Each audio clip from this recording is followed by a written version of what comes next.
Every life is shaped in the moments we often overlook. The way you begin your morning writes the script for the rest of your day, and the script for your day writes the story of your life.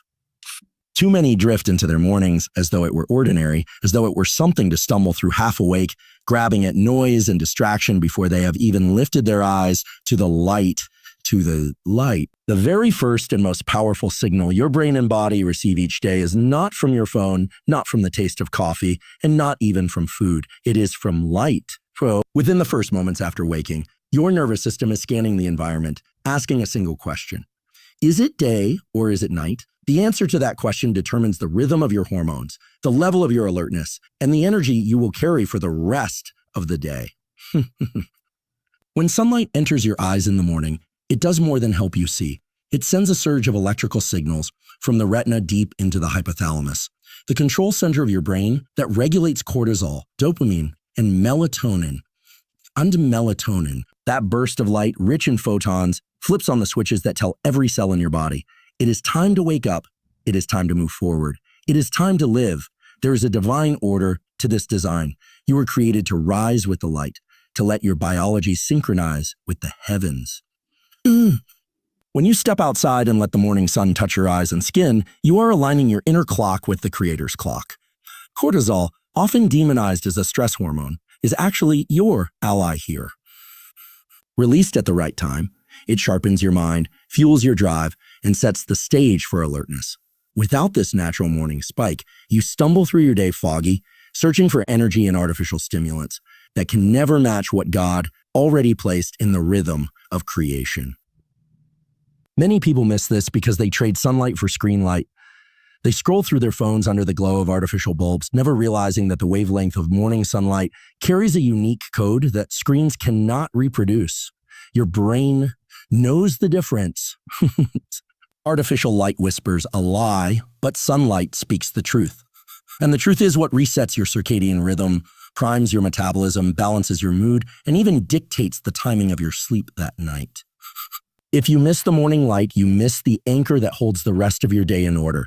There is also power in the act itself. To rise, to walk outside, to lift your gaze to the sky, it is both biological and spiritual. You are not only feeding your mitochondria with a signal to produce energy, you are feeding your spirit with the awareness that the day has begun with order, not chaos. You stand in the light, and the light drives away the remnants of night, of darkness, of confusion. Just as the world outside your window brightens with the rising sun, so does your mind begin to clear, your heart begin to focus, and your will begin to strengthen. The connection between your eyes and your brain is not accidental. Your eyes are the only part of your central nervous system that is exposed to the outside world, literally an extension of your brain. When light strikes them in the morning, it does not just help you see the world. It tells your brain how to shape the internal world of your physiology. Dopamine begins to rise, lifting your motivation. Cortisol pulses upward, sharpening your alertness. Serotonin begins its climb, laying the foundation for the melatonin that will cradle you to sleep at night. In those first minutes, everything is being decided: your focus, your energy, your resilience. If you fail to give your body the signal, you create confusion in your system. Cortisol rises at the wrong times. Melatonin lingers when it should fade. Dopamine fails to launch with force. You begin your day unarmed, your brain waiting for a command that never comes. But when you step into the sunlight, when you choose alignment with the rhythm God wrote into the very fabric of light and dark, you are commanding your body to rise into strength.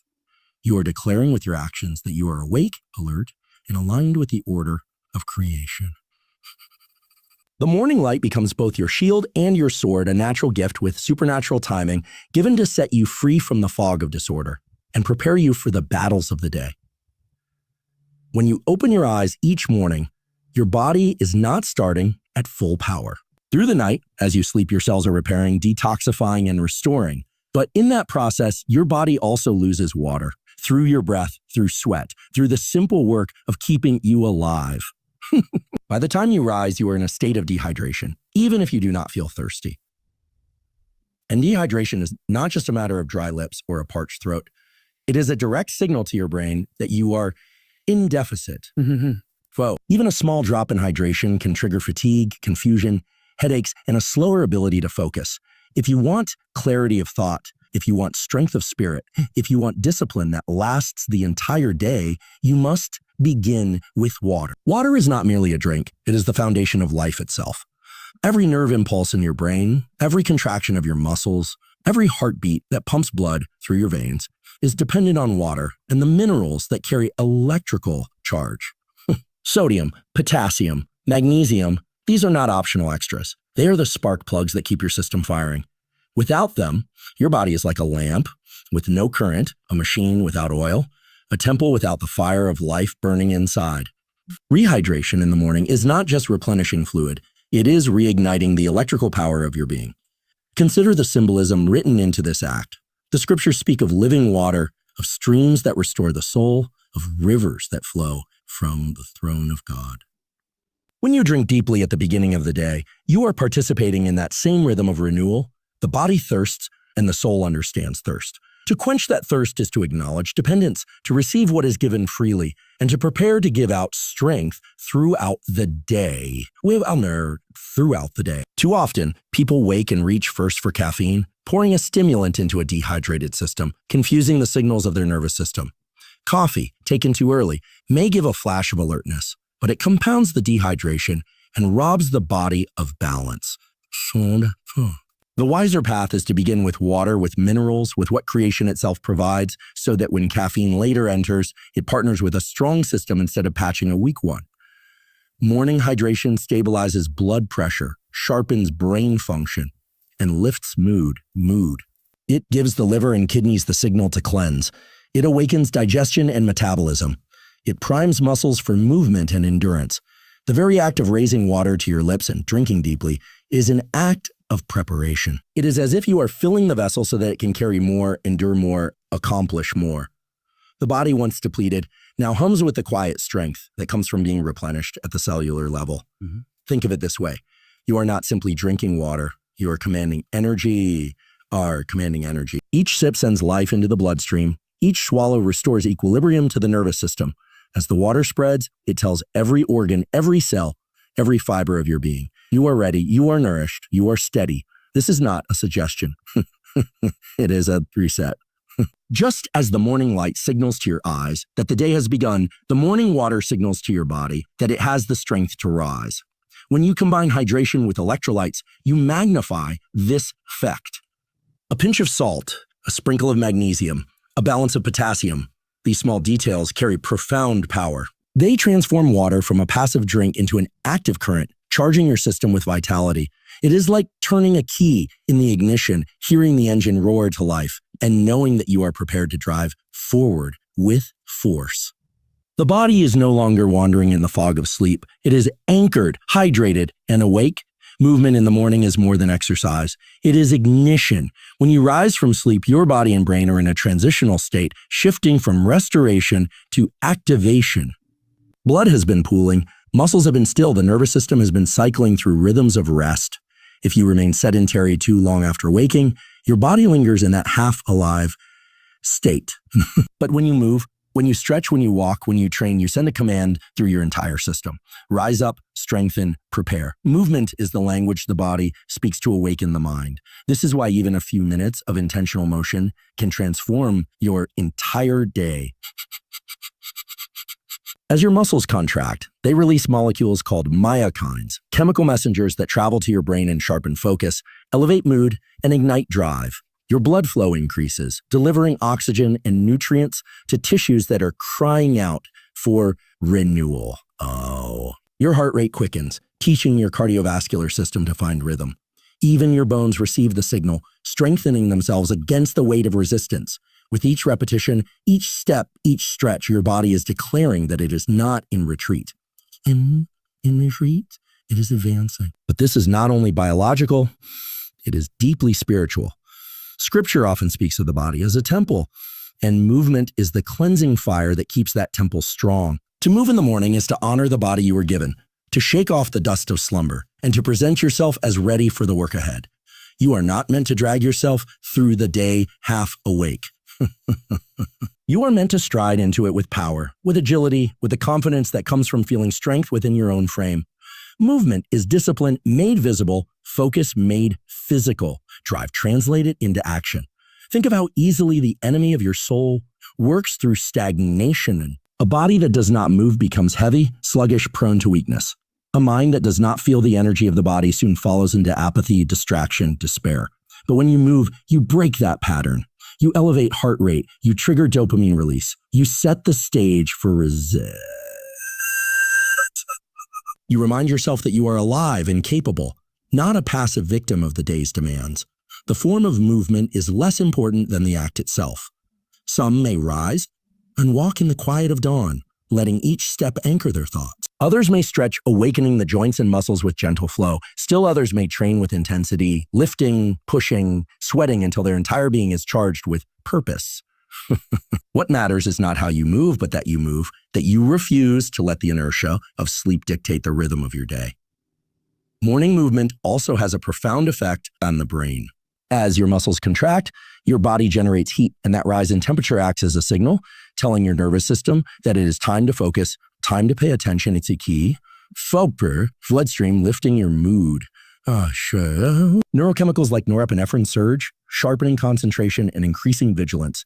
Even your prefrontal cortex, the seat of decision-making and self-control, lights up, giving you greater command over your thoughts and actions. Ends. Joy use. Food. Each push-up, each stride, each stretch is not merely physical. It is a declaration. You are telling your mind that you will not drift aimlessly through the day. You are commanding your body to be ready for discipline, for drive, for focus.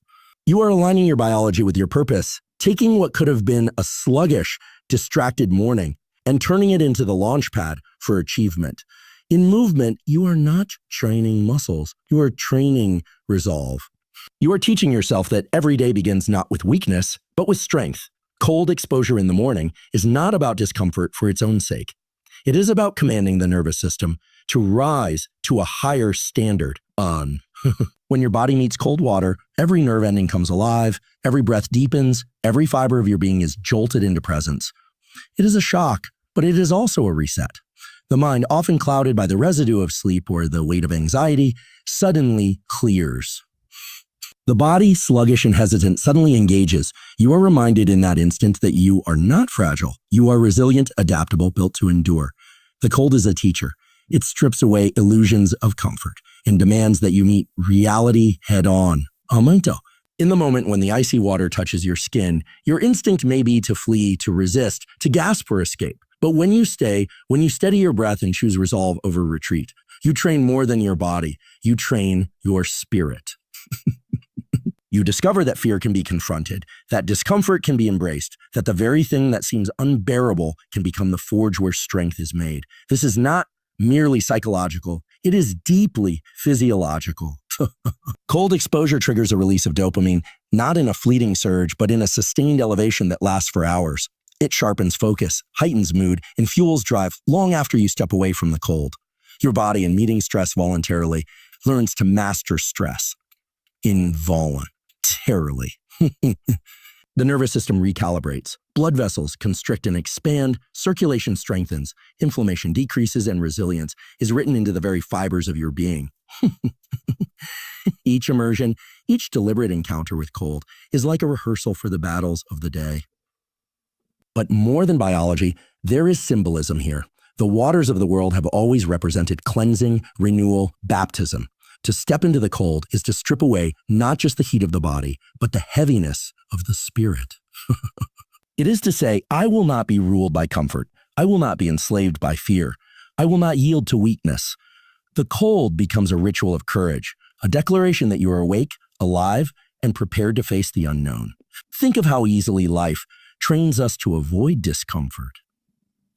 We seek warmth, ease, softness, but greatness is never found in the path of least resistance.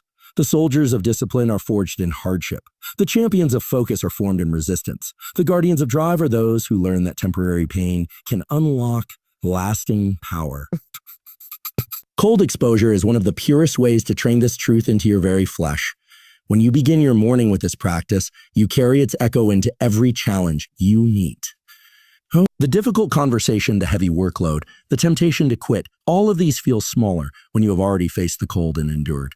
You know what it feels like to master your own panic, to breathe through your own resistance, to choose strength when weakness whispered in your ear, fight in your ear. Cold exposure is more than a routine. It is a declaration of war against passivity. Each time you step into the cold, you are rewriting the story your nervous system tells. No longer is stress an enemy. To flee. Stress becomes fuel. Discomfort becomes training. Fear becomes the signal that growth is near. You rise from the water not diminished but renewed, not fragile but fortified. The cold does not break you. It reveals that you cannot be broken. The early hours of the day carry with them a sacred kind of silence, a space where the mind has not yet been polluted by the noise of the world. It is in this window that your brain is most capable of deep focus, of sustained attention, of unlocking creative clarity that will vanish once distractions take over. To guard this time is to honor your own potential.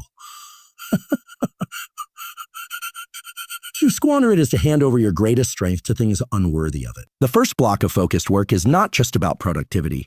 It is about claiming dominion over your day before anything else can claim it from you. When you set aside a period of concentrated effort, whether it is 30 minutes, an hour, or more, you activate the full force of your brain's chemistry. In the morning, dopamine is primed to respond, norepinephrine levels are ready to heighten alertness, and cortisol is elevated in a way that sharpens attention rather than drains it. Your neural circuits are fresh, uncluttered, and capable of sinking into what psychologists call a deep work, where every ounce of your energy converges on the task at hand. This is not the shallow, fragmented work of switching between screens, but the kind of immersive focus that produces breakthroughs. This is why it is critical to remove distractions in this sacred block of time. Every notification, every glance at your phone, every pull toward meaningless noise fractures the delicate state of attention your brain is capable of sustaining. The enemy of focus is not always laziness. It is scattering. And scattering your attention at the start of the day is like taking the finest arrow you possess and snapping it in half before it leaves the bow. Instead, you must guard this window fiercely, treating it as holy ground. There is also a spiritual dimension to this. The scriptures speak often of the first fruits, the first offering given to God as a sign of devotion and gratitude. In the same way, when you give the first portion of your mental energy to meaningful work, you are consecrating your day. You are saying, I will not give my best to chaos. I will not offer my sharpest hours to distraction. I will begin with purpose, with clarity, with devotion to the calling placed on my life. The work you do in these hours becomes more than labor.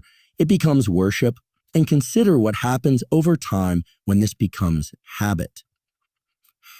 Each morning of focus builds upon the last. Neural pathways of discipline and concentration are reinforced. Your mind grows more resilient. Your ability to resist temptation strengthens. Your capacity for depth expands. What once felt like a battle against distraction becomes a natural flow into alignment.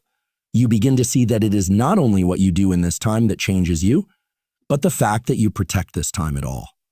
Guarding your focus becomes guarding your destiny. The world will always try to intrude emails, messages, demands, noise.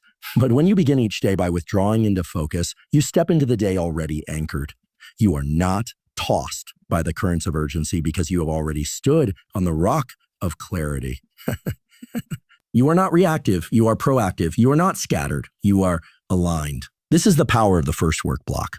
It is the proof that discipline is stronger than distraction, that purpose is stronger than chaos, that the mind yielded to focus can achieve what the distracted will never touch. Caffeine is the most widely used stimulant in the world, but few realize that the way it is consumed can determine whether it fuels lasting energy or creates dependence and crashes. When you drink coffee immediately upon waking, it collides with the natural rhythm of your biology. Cortisol, the body's awakening hormone, is already elevated in the early morning, designed by God's hand to sharpen your alertness and prepare you for the day. To flood your system with caffeine at that moment is to dull the natural cycle he has established, to substitute an artificial push for a rhythm meant to flow freely. It feels good for a moment, but the cost is hidden in the energy crashes that come later, in the dependency that weakens your ability to sustain yourself without constant stimulation. But when you allow 90 minutes to 2 hours to pass before consuming caffeine, you are aligning with the design already written into your nervous system. You are not fighting the body's natural surge of energy, but partnering with it. Then, when cortisol levels begin to fall and the body would otherwise dip into drowsiness, caffeine becomes a true ally. It locks into the adenosine receptors that create sleep pressure, delaying fatigue, extending focus, and amplifying drive. You are no longer using caffeine as a crutch to prop up a weakened state, but as a tool to extend strength that is already present. This timing transforms the effect. Instead of a fleeting burst followed by a crash, you experience a smooth rise and sustained clarity that carries you through the hours of greatest demand. Your brain remains sharp, your mood steady, your willpower intact. What once felt like dependence becomes discipline. You are no longer a slave to the cup. You are its master. The discipline of delaying caffeine is itself a powerful training for the mind. It is to look at the thing you crave most in the morning and say, not yet. It is to prove to yourself that you are not ruled by appetite, that your first act upon waking will not be submission to desire, but alignment with wisdom. In this, even coffee becomes a lesson in mastery. Every sip delayed is an act of self-control. Every cup timed rightly is an act of obedience to the rhythms that sustain life. And let us not miss the spiritual truth within this. Patience precedes power. Waiting is not weakness. It is strength in preparation. To delay gratification is to live as one who trusts that timing matters, that blessings are richest when received in their appointed season. To drink coffee in wisdom rather than impulse is to say, I trust the order set before me. I will not grasp prematurely what will be mine in abundance at the right time. Over days and weeks, this practice accumulates into transformation. The crashes diminish, the afternoons once marked by fatigue become hours of productivity, the evenings once restless with disrupted sleep become nights of deeper rest. Your brain functions more clearly, your mood stabilizes, your reliance shifts from the external to the internal. What once felt like chasing energy becomes the stewardship of it. And in that stewardship, your mornings are no longer dictated by need, but directed by purpose.